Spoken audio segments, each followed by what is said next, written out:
প্রিয় সমরেশ বাবু, আশা করি ভালো আছেন। আপনার চিঠিটা পড়ে বেশ ভালো লাগলো।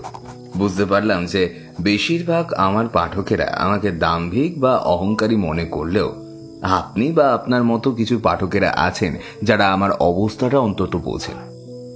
আসলে সত্যি বলতে আমার কাছে আসা সমস্ত চিঠি পড়ার সুযোগ অবধি আমি পাই না। উত্তর দেওয়ার কথা তো অনেক দূরে। তবে জেনে খুশি হলাম যে কিছু সংখ্যক পাঠকেরা আমার অবস্থাটা অন্তত বোঝে। বোধ করি আপনাকেও হয়তো উত্তর দিতে পারতাম না, তবে আপনার চিঠিটার শেষের প্রশ্নটাই এমন যেটার উত্তর আমি কোনো ইন্টারভিউতে যদি দিই নেহাতি লোকে আমাকে পাগল ছাড়া আর কিছুই ভাববে না। আপনার প্রশ্ন যে আমি কি আমার সমস্ত ভৌতিক লেখা কেবলই মাত্র নিজের কল্পনাতেই লিখি, নাকি আমার আদতেও এমন প্যারানর্মাল কোনো কিছুর অভিজ্ঞতা আছে। আর আমার সমস্ত গল্পে একটা বাদল খুব নামটা কমন থাকে। এমনটা কেন?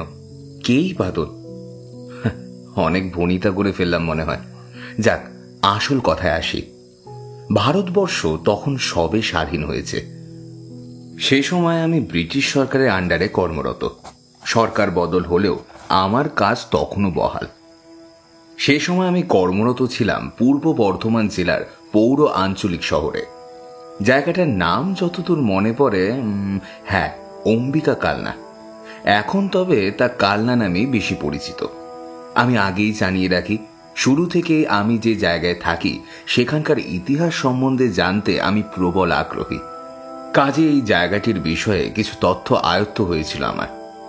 ভাগীরথী নদীর পশ্চিম তীরে অবস্থিত এই শহরটির নাম অম্বিকা পড়ে মা কালীর বা মা অম্বিকার নামের উপর। পঞ্চদশ থেকে ষোড়শ শতকের মধ্যে এই শহরটিকে আম্বুয়া মূলক বলা হতো, যা দেবী অম্বিকার নাম থেকেই এসেছে। সে সময় কালনা ছিল একটি গুরুত্বপূর্ণ বাণিজ্য কেন্দ্র এবং এখানে বেশ কিছু ঐতিহাসিক মন্দির ও স্থাপত্য বিদ্যমান ছিল। দেশভাগের ফলে কালনা সামাজিক ও সাংস্কৃতিক জীবনের পরিবর্তন আসে, তবে শহরটি তার ঐতিহ্য ও সংস্কার এখনো ধরে রেখেছে। কালনা তার মন্দির স্থাপত্য এবং ঐতিহাসিক স্থাপত্যের জন্য বিখ্যাত। এখানে প্রতাপেশ্বর মন্দির, কৃষ্ণচন্দ্রজি মন্দির, লালাজি মন্দির এবং 108 শিব মন্দির উল্লেখযোগ্য। এছাড়াও এখানে বেশ কিছু প্রাচীন মসজিদ ও মুসলিম স্থাপত্যও বিদ্যমান। সরকার বদল হলেও আমার সময় আর চাকরি বেশ ভালোই কাটছিল। সময় দফতরে যাওয়া আর সময় বাড়ি ফেরা, কাজের চাপটাও তেমন তখন ছিল না। এমন একদিন দপ্তরে বসে আছি, ঠিক সেই সময়, বাবু, এই নেন, আপনার চিঠি আইছে। কথাটা বলতে বলতে একটা বাঁশ কাগজের খাম এগিয়ে দিল হারান, ধরিয়ে দিল আমার হাতে। সেটাকে হাতে নিয়ে লক্ষ্য করলাম সেটার ওপরে টাইপরাইটারের চাপে কালো অক্ষরে লেখা আমার নামখানা, আর তার থেকে কিছুটা ওপরে লাগানো একটা লাল রঙের পোস্টকার্ড। মনে কিছুটা ভাবনা এলো, কারণ আমার বাড়িতে তখনও আমি ব্যতীত কেউ তেমন শিক্ষিত নয়।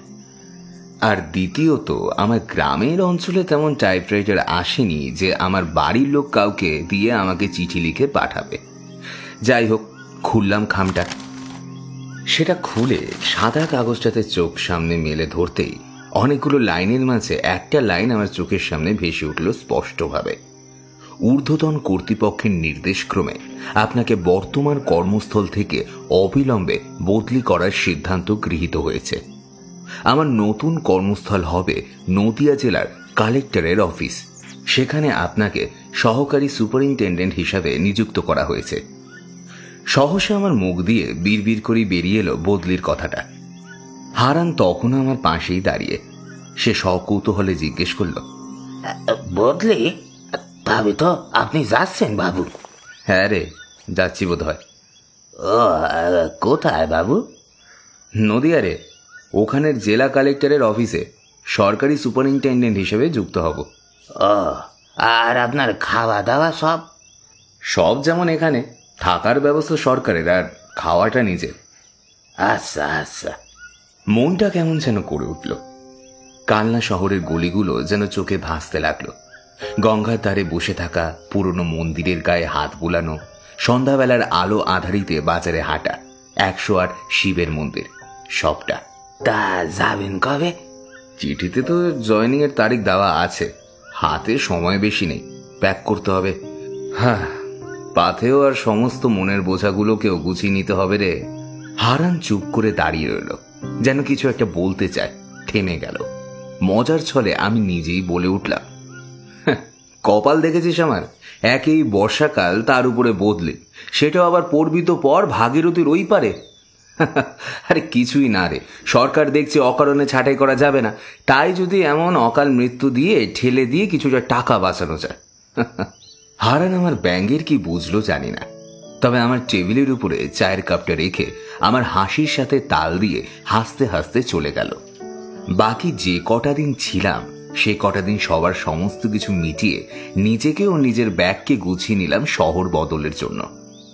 এখানে আপনাকে একটু ভাগীরথীর বর্ণনা দিই। জানি না আপনি দেখেছেন কিনা এমন অপরূপ সৌন্দর্য, তবে তাও বলে রাখি, ভাগীরথী নদী যেন প্রকৃতির এক নীরব কবিতা।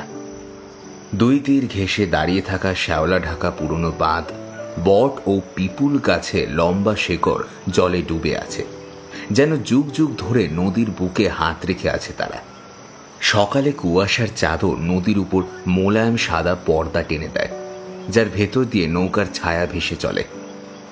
দুপুরের রোদে জলের রং কখনো নীলাভ, কখনো সবুজাভ হয়ে ওঠে, আর ঢেউয়ের উপর আলো যেন সোনালি গুড়ের মতো ঝলমল করে।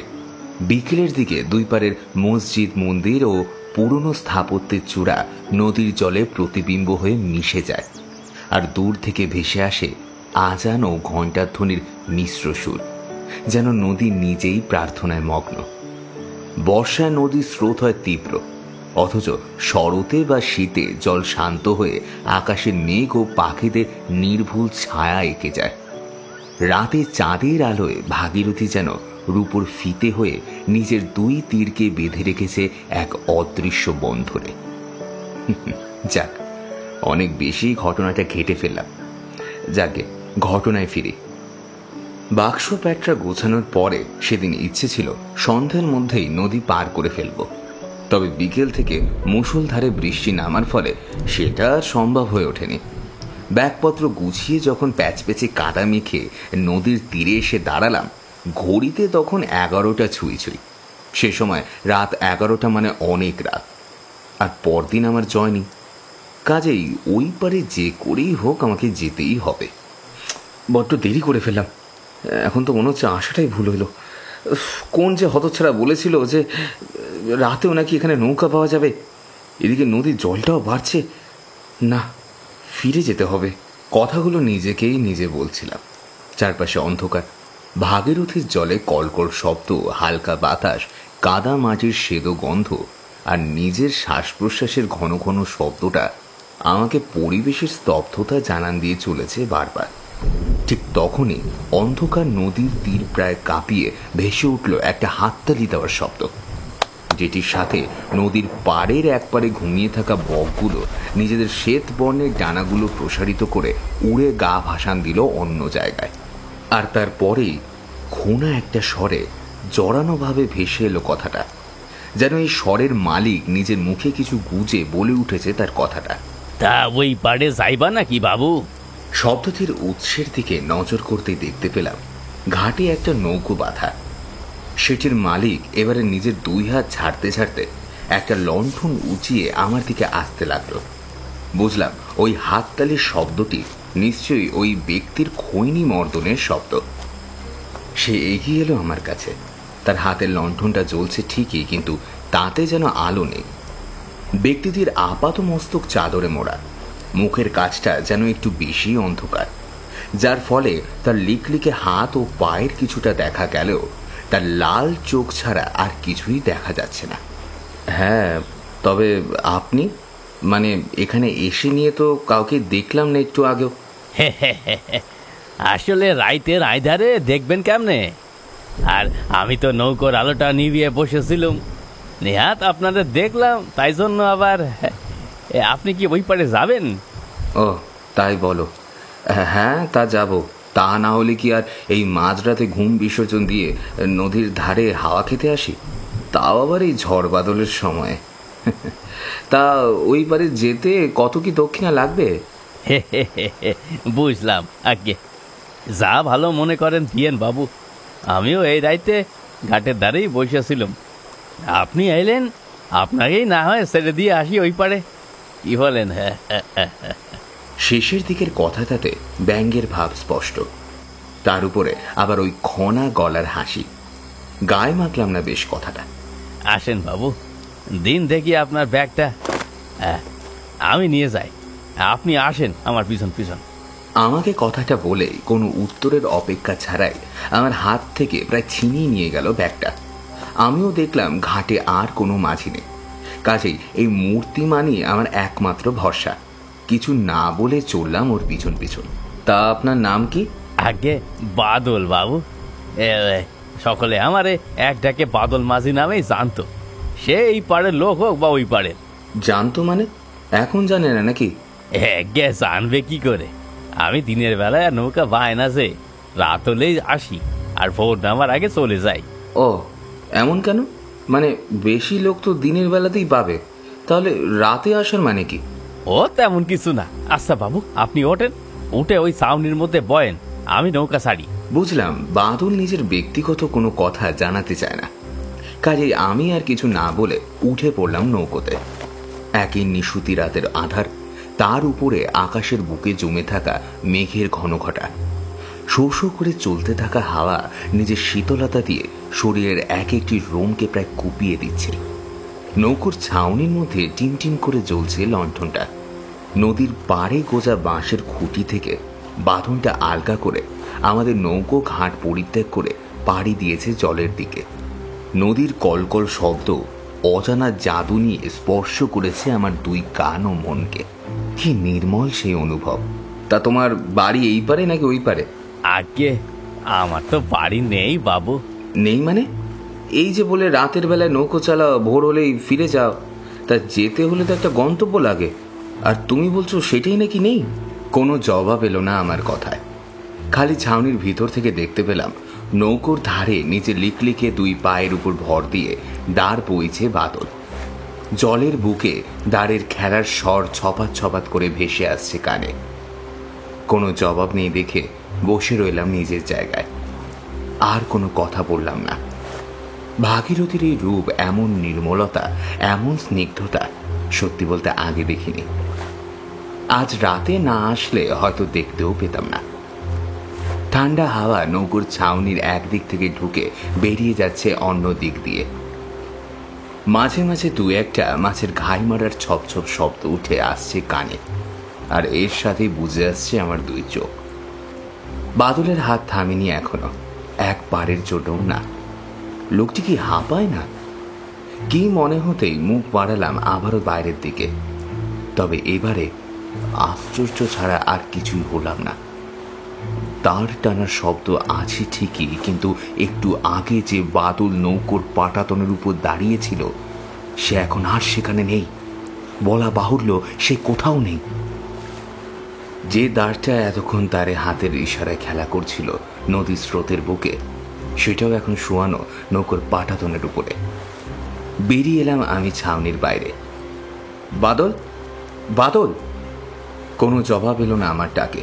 শো শো করে ঠান্ডা হাওয়ার বেগ আরও বেড়েছে, যা অস্থি মজ্জা কাঁপিয়ে ফেলার জন্য যথেষ্ট। হঠাৎ নৌকোর অন্য দিক থেকে ভেসে এলো একটা শব্দ, ঠিক যেমন কেউ জলে ঝাঁপ দিলে হয়। বাদল কি ঝাঁপ দিল? কিন্তু কি করে? ছাউনির মধ্যে তো আমি ছিলাম, আর নৌকোর অন্যদিকে যাওয়ার জন্য তো ওই একটাই পথ। তাহলে নিজেকে নিজের মনেই কথাগুলো বলে চকিতে নেয় ফিরে তাকালাম আমি আমার পেছনের দিকে।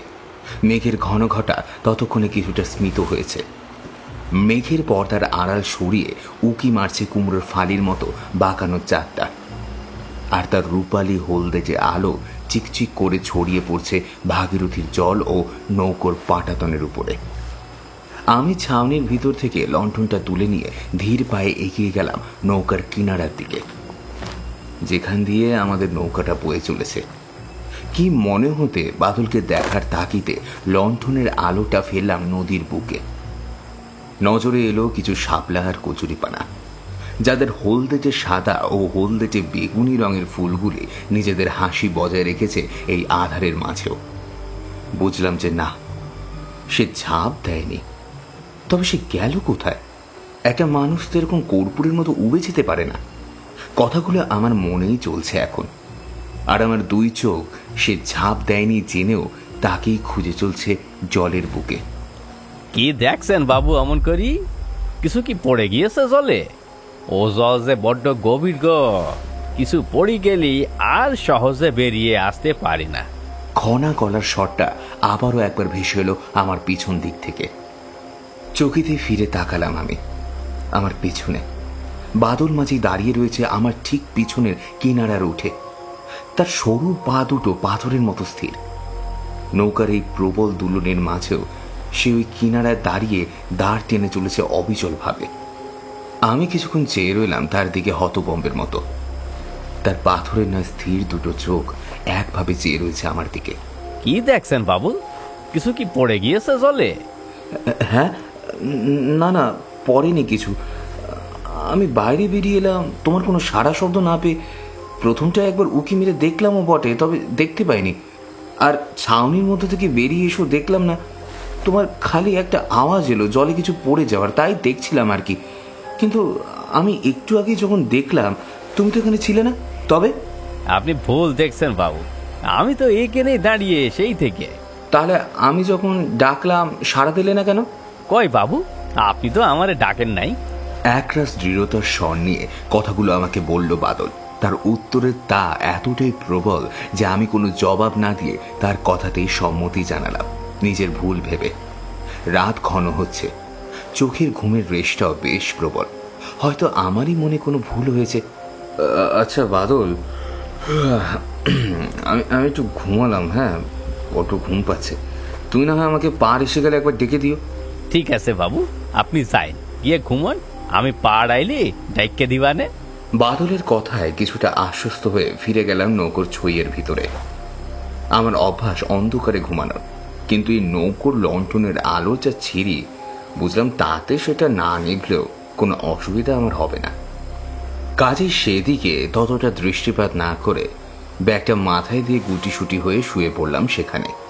রাত জাগার অভ্যাস আমার কোনো কালেই নেই, আর তার উপরে এই মনোরম পরিবেশ, কাজেই ঘুমটাও এসে গেল তাড়াতাড়ি। ঠিক কতক্ষণ আমি যেন অমন তৃপ্তির সাথে গভীর নিদ্রায় মগ্ন ছিলাম খেয়াল নেই। তবে ঘুমটা একটা অদ্ভুত শব্দে ভেঙে গেল। প্রথমটা ঠাউর করে উঠতে পারলাম না যে শব্দটা ঠিক কিসের, তবে ঘুমের রেশটা বেশ কিছুটা কেটে যেতেই বুঝতে পারলাম আওয়াজটা আসছে নৌকোর ছইয়ের ঠিক ওপর থেকে। যেন কেউ উঠে দাঁড়িয়েছে সেটার উপরে অতি সন্তর্পণে। প্রথমে ভাবলাম কোনো রাত জাগা পাখি হয়তো এসে বসেছে ছইয়ের উপরে, তবে পরক্ষণে আমার সেই ভুল ভেঙে গেল ধীরে ধীরে।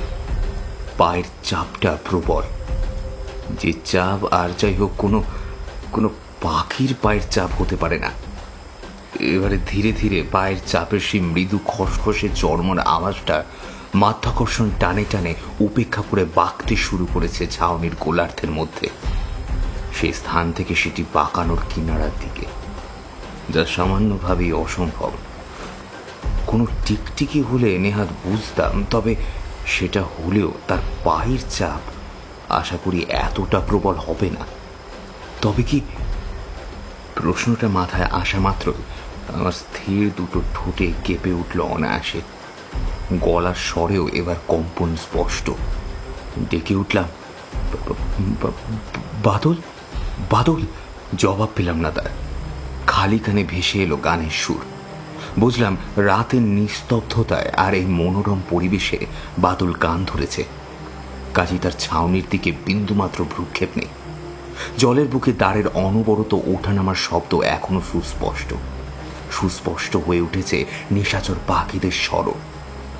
এতক্ষণ আমি সমস্তটা খেয়াল করেছিলাম শুয়ে শুয়ে।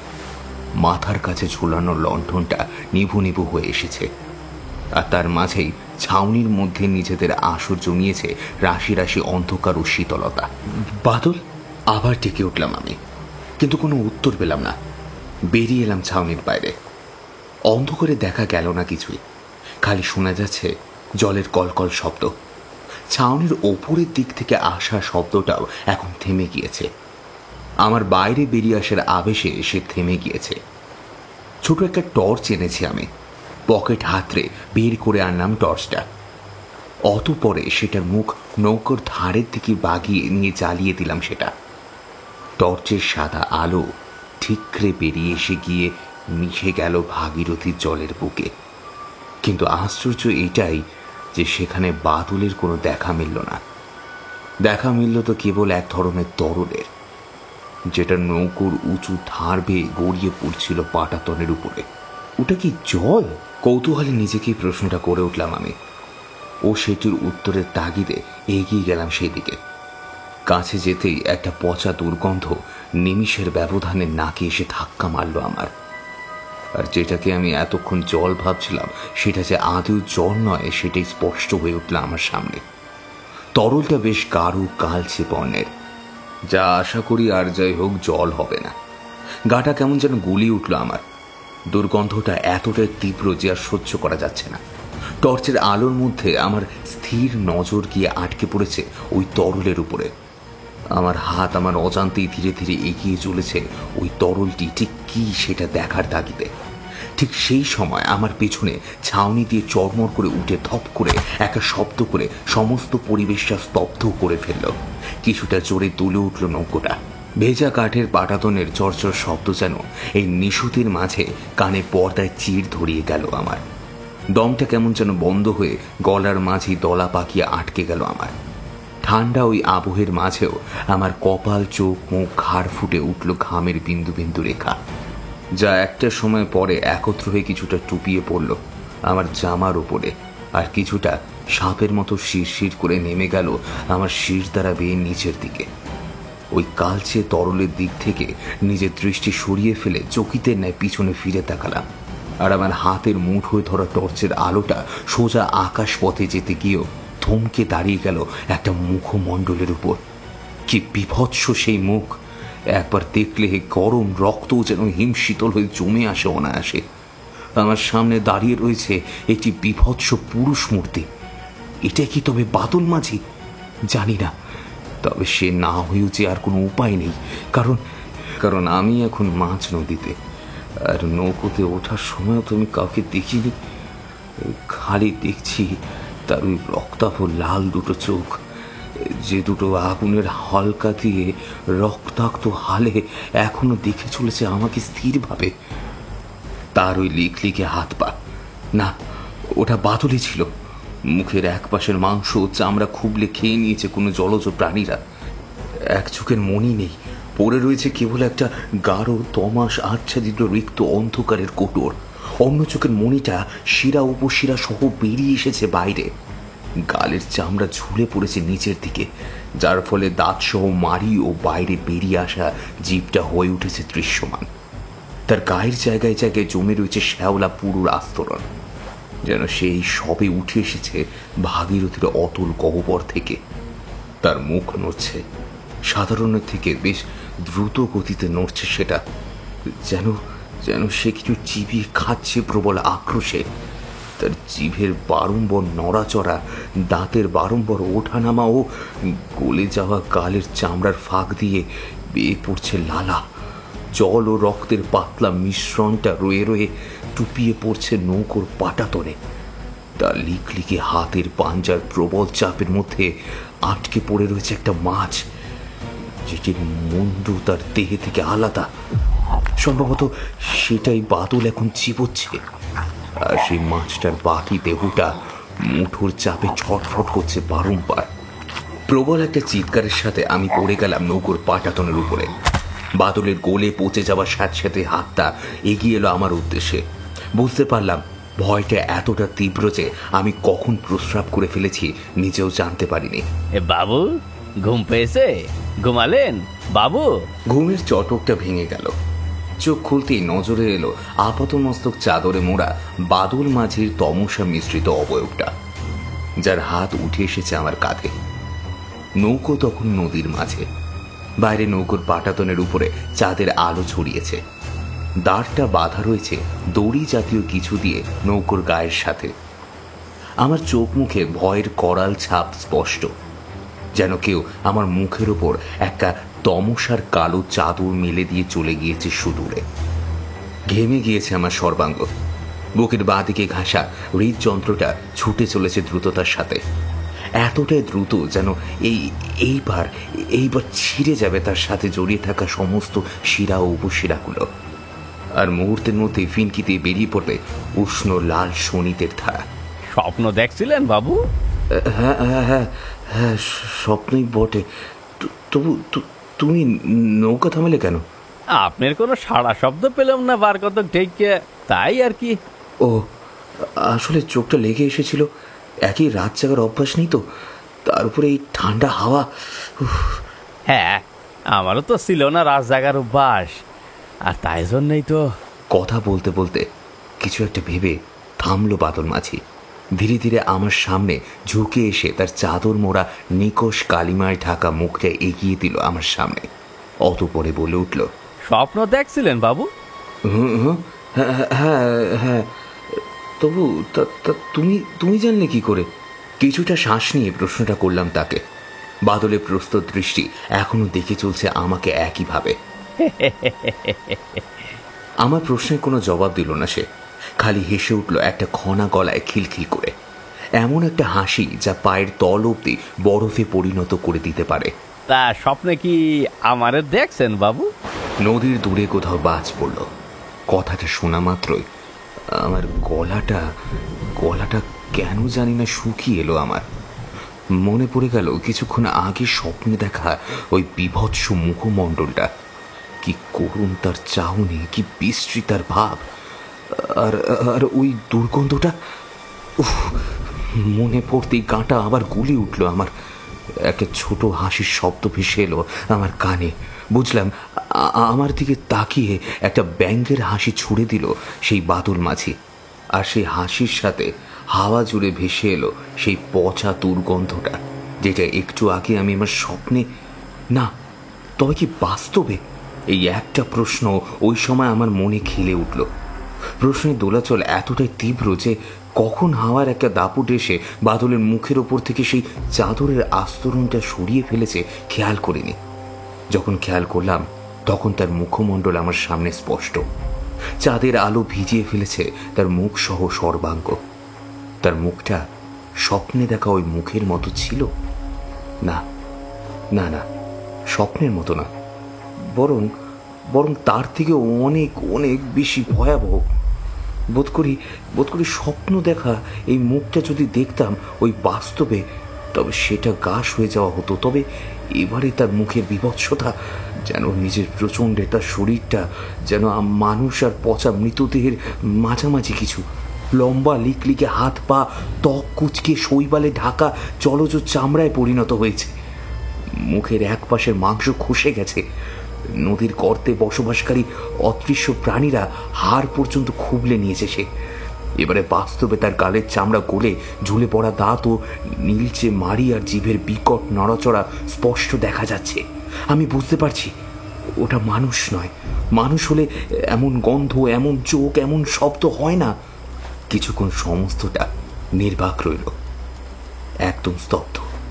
তারপরে একটা দীর্ঘশ্বাসের সাথে কাছের মতো সমস্ত স্তব্ধতাকে ভঙ্গ করে বলতে শুরু করলো বাদল, আসলে বাপ মা মরা ছেলে আমি।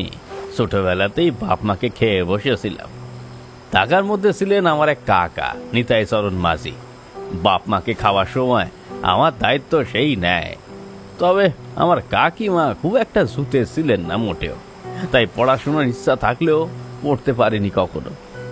ছোট থেকেই কাকার সাথে চলে যেতাম, নৌকা চালানো শেখা, মাছ ধরা, সাঁতার কাটা, এইসব কত কিছুই না শিখেছিলাম কাকার হাত ধরে। সময় কাটলো, আমি যৌবনে পা দিলাম আমার কাকা বার্ধক্যে। কাকা গত হলেন। কাকা নিতাই চরণ মাঝি গত হওয়ার পরে কাকিমা তার ছেলে মানে আমার ভাই সুবোধকে বুঝিয়ে আমাকে নিজেদের সংসার থেকে আলাদা করে দিলেন। তবে দুঃখ পাই নাই, একটুও না। আসলে ছোট থেকেই এইসবে অভ্যস্ত ছিলাম, তাই হয়তো। বাড়ি থেকে বের করে দেওয়ার পর যাওয়ার জায়গা ছিল না কোনো। কিছুদিন এহানে সেহানে ঘুরলাম। গায়ের মন্দিরে রাত কাটানো, সেখানেকার পূজারী মশাইদের সাথে সাথে কাজ করে দেওয়া ইত্যাদি সব মিলিয়ে মাস কয়েক কেটে গেল। কিন্তু এইভাবেই বা কদিন। সামান্য এক মুঠো পেশাদ খেয়ে তো আর জীবন কাটে না। আমার মনে আছে এইভাবেই মাস 3 কি 4 কাটলো। দেখতে দেখতে কালী পুজো আইয়া পড়ল। আমি যে মন্দিরে এতদিন উঠেছিলাম সেটা ছিল আমাদের গাঁয়ের জমিদার বাবুর, মানে শুরুর দিকে সেটা জমিদারির অংশ ছিল বটে, তবে বলা হয় পরে নাকি মায়ের স্বপ্নাদেশে আর জনসাধারণের জন্য জমিদারবাবু মন্দিরটি দান করে দেন। তবে দান করলেও কালী পুজোর শুরু থেকে মায়ের বিসর্জন সমস্তটা জমিদার বাড়ির আয়ত্তেই ছিল। এই মন্দিরে মা রয়েছেন পটেশ্বরী রূপে। কুমোরটুলি থেকে লোক আনানো হতো, পটের উপর মায়ের রূপাঙ্কন, অতঃপর পূজা চলাকালীন মায়ের চক্ষুদান। সে কি ভৈরব মায়ের!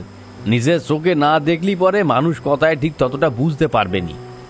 মা যেন স্বয়ং নেমে আসেন তার আরতির সময়। আহা হা! তো এইবারের পুজো ও প্রতিবারের মতোই হয়ে চলেছিল।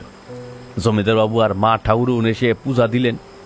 দেখতে দেখতে রাত কাইটা ভোরের আলো পড়ল।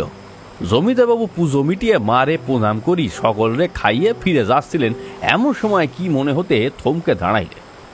তার দাঁড়িয়ে যাওয়াতে ওই দিন ভোরের আলোর সাথে যেন আমার ভাগ্যেও আলো ফুটে উঠল। তিনি আমার দিকে তাকাইলেন, তারপরে ফিরে গেলেন পূজারী মশাইয়ের কাছে। দুজনের মাঝে কথা হলো বেশ কিছুক্ষণ। ঠিক কি কথা তা জানি না, তবে কথার কেন্দ্রে যে আমি ছিলাম সেইটা বুঝছিলাম। কথাগুলো বলতে বলতে বাদল থামল, যেন সমস্তটা আরেকবার সাজিয়ে নিল, ক্রমবদ্ধভাবে একের পর এক করে বলবে বলে। ঠিক কতটা সময় কেটেছে জানি না। আবারও একটা দীর্ঘশ্বাস, তারপরে আবারও বলা শুরু করলো সে। দিনের আলো ভালোভাবে ফুটতে পূজারী মশাই আমার কাছে ডাকলেন, অতঃপর বললেন, এখানে এমন করে কদিন কাটাবি? একটা কাজ তো দেখবি। আমি ব্রাহ্মণ, আমার দিন না হয় এই মন্দিরের কাজেই কেটে যাবে, কিন্তু তুই তো আর ব্রাহ্মণ নস। পূজা মন্ত্র সব শিখলেও তোর কাজে কি আদতেও লাগবে সেসব? বুঝতে পারলাম না কি জবাব দিব। হতবাক নির্বাক হইয়া শূন্য দৃষ্টিতে চেয়ে রইলাম তার দিকে। আমার অমন অবস্থা দেখিয়া মৃদু হাসলেন তিনি, বললেন, আজ ভোরের দিকে জমিদার বাবু তোর ব্যাপারে জানতে চেয়েছিলেন। বললাম ওনাকে তোর সব কথা, তাই যাওয়ার আগে উনিই আমাকে বলে গেলেন তোকে যাতে দিনে মানে ওনার কাছে পাঠিয়ে দিই। তোর মন্দিরের কাজ তো সব শেষ। আমি বলি একবার না হয় চলে যা, গিয়ে দেখ উনি কি বলেন। আমি ঠিক কি জবাব দেব বুঝতে পারি নাই। যেখানে আমার নিজের লোকেরা আমারে পরিত্যাগ করিছে সেখানে দাঁড়িয়ে চলে গেলাম জমিদার বাবুর কাছে। আমাকে দেখে তিনি সমস্তটা আমার কাছ থেকে শুনলেন, অতঃপর আমারে কইলেন, বুঝলাম সবটাই। তা আমার হয়ে কি কাজ করবি নাকি? হ্যাঁ, আমার নদী পুকুর সবেতেই তো মাছ চাষ হয়, সেটা আশা করি জানিস। তা যদি রাজি থাকিস তো বল। খাওয়া দাওয়া নিয়ে তোকে একদম ভাবতে হবে না। যতদিন না নিজের কিছু করিস ততদিন না হয় সেটার ব্যবস্থা আমি করে দেবো। আর ওই তার উপরে মাস মাইনে দেবো। হ্যাঁ, হিসাবে 9 টাকা করে পাবে। কিরে, যদি রাজি থাকিস তবে ওই নায়েবের সাথে কথা বলে নিয়ে লেগে পড়িস। হ্যাঁ, বাকি আশা করি অসুবিধা হবে না তোর। যা এখন যা। জমিদারবাবু নিজের কথাটা কইয়া তার হাতে ধরা হুকো নলে মনোনিবেশ কইলেন। আমার হাতে যেন চাঁদ পেলাম। শুরু করলাম তার কাছেই কাজ করা। দেখতে কাজ করে বেশ টাকা জমালাম। তো বাবুর কাছেই প্রায় আবদার করে তাকে জমানো টাকা সঁপে দিয়ে একটা জমি সহ বাড়ি কিনলাম তার থেকে। আর তারপরে উনার কাছে ধার করে টাকা নিয়ে এই নৌকাটা কিনে নিলাম, জানেন বাবু। হ্যাঁ, এই নৌকাটা। তারপর তো ধীরে ধীরে তার টাকা শোধ করিয়ে দিলাম। তখন আমার যৌবনকাল, আর এই কালই আমার কাল হয়ে দাঁড়াবে তা যদি বুঝতাম। জমিদার বাড়িতে আমার আসা যাওয়া লেগেই থাকতো। জমিদার বাবু আমার বড্ড অমায়িক মানুষ ছিলেন, আমারেও কখনো অবহেলা করেন নাই। একদিন তার সাথেই কি একটা কারণে দেখা করতে গিয়ে সেদিন আমার প্রথম চোখ পড়েছিল মালতীর ওপরে। মালতী ছিল গিন্নিমায়ের খাস দাসী সুবলার মেয়ে। যেমন তার নাম তেমন তার রূপ। মধু মালতী ফুলের মতো নির্মল মুখখানা, তার চোখের চাহনি যেন শত শত কস্তুরীর সমান, আর ওই কস্তুরীর মতোই তার চঞ্চলতা। একদিন কি নিয়া কথা উঠতে জানি না, মনে কি চলছিল, জমিদার বাবুকে বলে ফেলেছিলাম যে মালতীকে আমার ভালো লাগে। জানেন বাবু, জমিদার বাবুকে সেদিনের মতো করে প্রাণ খুলে হাসতে আমি কোনোদিনও দেখি নাই। তিনি নিজে সম্মতি জানালেন। বিয়ের দিন এলো। জানেন বাবু, অনেক আশা নিয়ে বিয়ে করেছিল, নিজের পরিস্থিতি অবস্থাটা জানিয়ে। আমার বউটা মানে মালতী সবটা জেনেই আমার হাত ধরিয়েছিল, আমার সবটা জেনে। শুরুর মাস দুয়েক সব ঠিক ছিল জানেন, কিন্তু হঠাৎ করে করে কি যে হলো, ওর চাহিদা বড্ড বাড়তে লাগলো। দিনের পর দিন ওর একের পর এক চাহিদা, আকাশ ছোঁয়া চাহিদা। হা হা হা, মাঝে মাঝে মনে হতো সে যদি আকাশের চাঁদটাও চেয়ে বসতো তবে হয়তো সেইটা এনে দেওয়া সহজ হতো। সবগুলি মেনে নিয়েছিলাম জানেন বাবু। ওর মুহের হাসিটাই তো আমার সুখ ছিল। আমার কখনো মনে হয় না যে একজন পুরুষের জীবনে তার পরিবার, তার পছন্দের নারীর হাসির থেকে মূল্যবান কিছু হতে পারে বলে। তাই তো নিজের সাধ্যের বাইরেও অনেক কিছু করেছি, শুধু মালতির ওই হাসিটার দিকে চেয়ে। ওর ওই চাহিদা পূরণের জন্যই তো দিন রাত দেখিনি, খালি গাদার মতো খেটে গিয়েছি। শীত গরম বর্ষা কিছুরই কোনো তোয়াক্কা করি না জীবনে। নিজের সমস্ত টাকা হোক যা বা জীবনী শক্তির শেষ নির্যাসটা সবটা খালি মালতির পায়ে বিলিয়ে দিয়েছি ওর ওই চাঁদপানা মুখের হাসিটার জন্য। আসলে আমাকে কেউ ছোট থেকে তেমন ভালোবাসেনি তো, বা আগলেও নেয়নি কখনো। তাই ওই একটা জিনিসের খিদে আমার খুব। ভেবেছিলাম মালতি হয়তো আমার ওই কষ্টটা বুঝে আমারে আগলে নেবে, মুড়ে দেবে তার সোহাগে আদরে। যা ছোট থেকে পাইনি আমি তা পেয়ে যাব। তাই তো সেইটা পাওয়ার অপার লোভ লালসা কোনোটাই সামলাতে পারি নাই। শুধু ভেবে গিয়েছি কি করে মালতিকে খুশি করব। এমনই এক বৃষ্টির রাতে বেরিয়ে আসি ঘর থেকে কাজের জন্য। আমার অভ্যাস ছিল যে লোক না পেয়ে আমি মাছ ধরে বাজারে বেচে আসতাম। সে রাতেও লোক না পেয়ে মাছ ধরার জন্য নৌকোর বাঁক ঘোরাই এই দিকে। ঝড়ের হাওয়া তখন তুঙ্গে, নদীর ঢেউ উত্তালভাবে নাচিয়ে ছাড়ছে আমার নৌকাটারে। হা, সেটার বাধা অমনি মানেনি। রাশ টানার প্রবল চেষ্টা আর প্রচুর মাছ তুলে নিয়ে বাড়িতে ফিরে মালতির হাসি মুখটা দেখার আনন্দ তখন ঘিরে রেখেছে আমায়। আর সেই আনন্দের আধারেই কখন যে আমার এই নৌকাটা জলে ঘূর্ণিপাকের মধ্যে এসে পড়িছে বুঝতেই পারি নাই। সময় মতো বুঝলে হয়তো প্রাণে বেঁচে যেতাম বাবু, কিন্তু যখন বুঝলাম তখন আমার আর কিছু করার ছিল না। আর সেই কারণেই এই জলেই ঘূর্ণিপাকে পড়ে গিয়েছিলাম ওই রাতে। এতটা বলে বাদল থামল। দেখতে পেলাম চাঁদের আলোয় ওর রক্তাভ চোখ দুটো চিকচিক করছে। তার ওই বিভৎস রূপ বদলে গিয়েছে এখন। নৌকোর পাটাতনের উপরে এখন বসে আছে কেবলই একটা কঙ্কাল, যেটি জায়গায় জায়গায় খেয়ে গিয়েছে জল ও জলজ প্রাণীর আঘাতে। কিছুক্ষণ চুপ থাকলো সে, অতঃপরে আবার বলে উঠল, বাবু, আপনি তখন জানতে চাইলেন না আমার বাড়ি কোথায়, আমি কোথায় যাই রাতের শেষে? কোথাও না বাবু, কোথাও না। আমার জায়গা এই নদীর তীর। আমি ডুবে মারা যাবার পরের দিন যখন লোকে আমার লাশটা খুঁজে আমার মালতিকে খবর দিল, জানেন বাবু, যার মুখের হাসির জন্য আমি নিজের জীবন দিতে পারতাম, সেই মানুষটা আমার মরা মুখে অবধি দেখতে এলো না, আসেনি বাবু। জমিদার বাবু জানতে পেরে তিনি এসে আমার সৎকার করলেন, কিন্তু আমার ওই যে শেষ ইচ্ছাটা, এক রাশ ভালোবাসা পাওয়ার একটা লোভ, এক রাশ আদর আমার পাওনা, সেটা অপূর্ণই রয়ে গেল।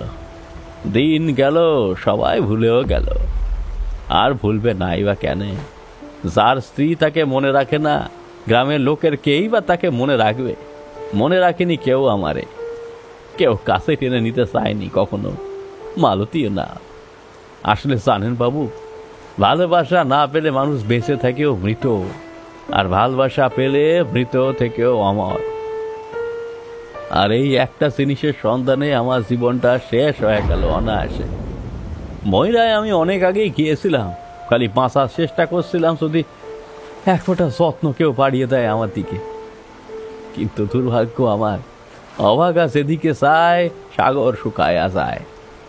কথাটা বলতে বলতে কেমন যেন বাদলের স্বর বদলে গেল। করুণ স্বর ধীরে ধীরে বজ্রের মতো হয়ে তাতে আভাস দিল রাগ ঘৃণার একটা মিশ্র ভাব। আর তার সাথেই সে আবারও বলে উঠল, তাই নেই আমার কোনো ঘর, নেই কোনো বাড়ি। সেদিন আমি ঠিক করি যে আমারে জানতে চাইবে, যে আমারে বুঝতে চাইবে, আমি তার সাথেই যাব। তখন তার বাড়ি হবে, না হয় আমার বাড়ি। বুঝবো যে সে হয়তো এই বাদল মাঝির দুঃখটা বুঝেছে আমার লোভটাকে, আমার ওই একটা মাত্র খিদেটাকে। আমাকে কথাটুকু বলেই একটা অট্টহাস্যে ফেটে পড়ল বাদল। তারপর চাঁদের আলো মেঘের আড়ালে লুকিয়ে পড়ার মতো সেও ধীরে ধীরে মিলিয়ে গেল ওই নিকোষ আধারের মাঝে। এতক্ষণ যেন একটা ঘোরের মধ্যে ছিলাম আমি, খেয়াল করিনি কখন রাত কেটে দিনের আলো ফুটে উঠেছে পূবের আকাশে। কুয়াশার চাদর ছিন্ন হয়ে পড়েছে ধীরে ধীরে। আমাদের নৌকাটা এসে ঠিকেছে শ্রীরাম শান্তিপুরের ফেরিঘাটের কিনারায়। আর ওই শ্যাওলা জমা পরিত্যক্ত নৌকাটায় বসে রয়েছি আমি একা, শুধু একা। বুঝলাম বাদল দিনের আলোয় ফোটার সাথে সাথে চলে গিয়েছে নিজের জায়গায়। সমস্তটা কেমন যেন কল্পনা মনে হচ্ছিল আমার। বারবার রাতের ঘটনাগুলো ভেসে আসছিল স্বপ্নের মধ্যে আমার চোখের সামনে। ঠিক এতটাই মনে ছিল আমার। তারপরে কেমন যেন একটা অন্ধকার ঘিরে ধরল আমাকে। জ্ঞান ফিরে দেখতে পেলাম কিছু অজানা লোক আমাকে গোল করে ঘিরে দাঁড়িয়ে রয়েছে আমার মুখের উপরে। তাদের কেউ কেউ কিছু বলা বলি করছে আপোষের মধ্যে। আমি শুয়ে রয়েছি একটি চায়ের দোকানের কাঠের বেঞ্চি জাতীয় কিছুর উপর। আমি কোনো মতে নিজেকে সামনে নিয়ে উঠে বসলাম নিজের জায়গায়। তাদেরকে নিজের সাথে ঘটে যাওয়া সমস্ত ঘটনা জানাতে জানি না অন্যরা কি বুঝল, তবে তাদের মধ্যে একজন বৃদ্ধ এগিয়ে এলেন আমার দিকে।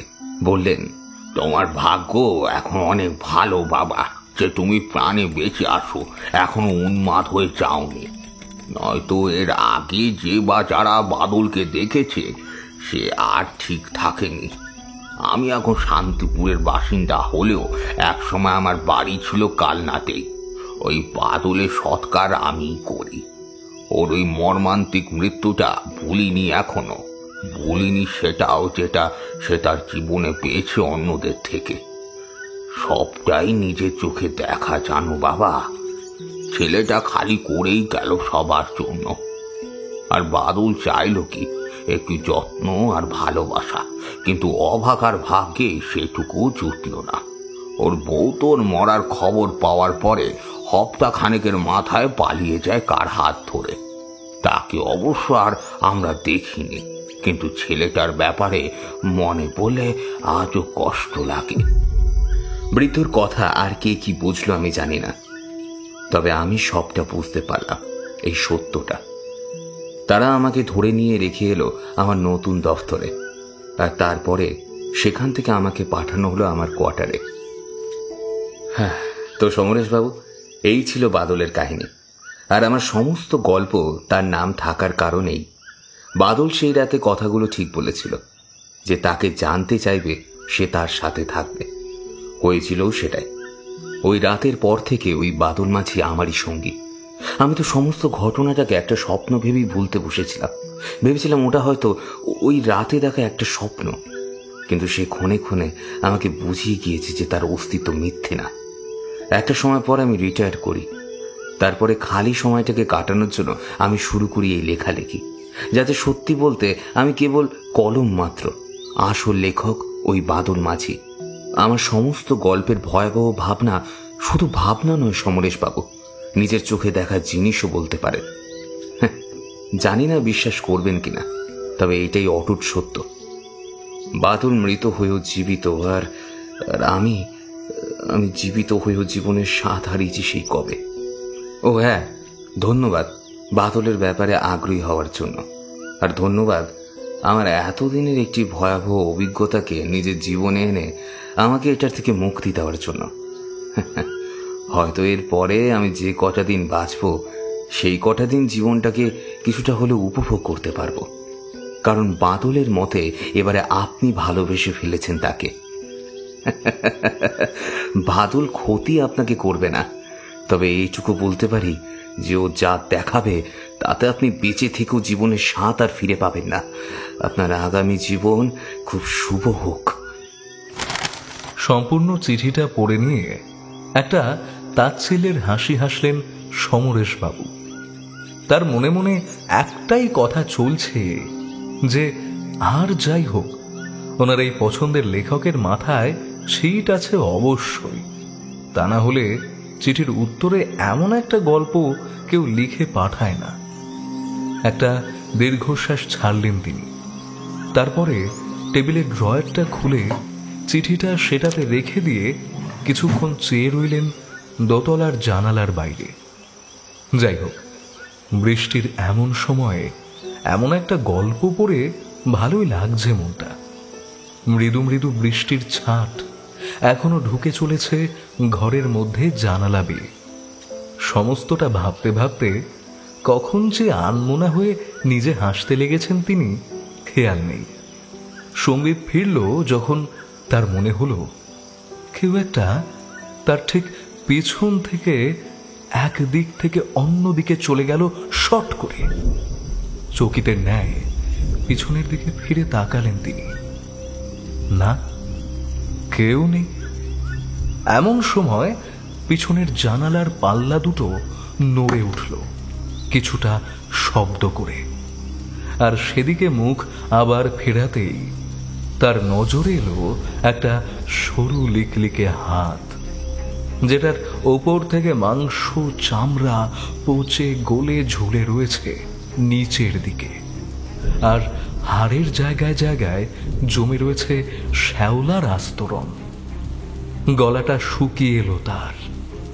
বর্ষার এই শীতল আবহের মাঝেও তার কপালে ফুটে উঠল ঘামের মৃদু কণাগুলো, আর তার মনে বারবার বেজে উঠল চিঠিতে লেখা ওই শেষ কথাটা।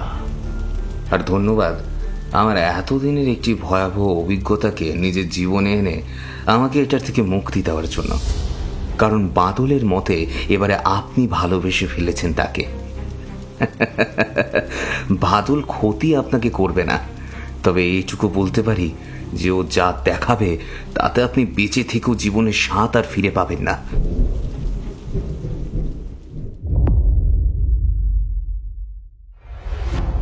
শুনছিলেন লেখক বাপন দাসের কলমে বাদল মাঝির নৌকায় এক রাত, একটি গ্রাম বাংলার হাড়হিম করা ভূতের গল্প। গল্প পাঠে এবং গল্পের সূত্রধার ছিলাম আমি, দীপেন্দু দাস। অন্যান্য চরিত্রে ছিল অভিক, পার্থ, অরণ্যদেব, প্রিয়নাথ এবং রাজ। কেমন লাগলো আপনাদের আজকের গল্প জানাবেন আমাদের ইউটিউব কমেন্ট সেকশনে। আমাদের গল্পে আজকে সাউন্ডে ছিল অভ্র, পোস্টার ডিজাইনে চিত্রায়ন। ভালো থাকবেন, সুস্থ থাকবেন, আর আমাদের চ্যানেলে নতুন হয়ে থাকলে চ্যানেলটি সাবস্ক্রাইব করতে ভুলবেন না। দেখা হচ্ছে অন্য কোনো গল্পে।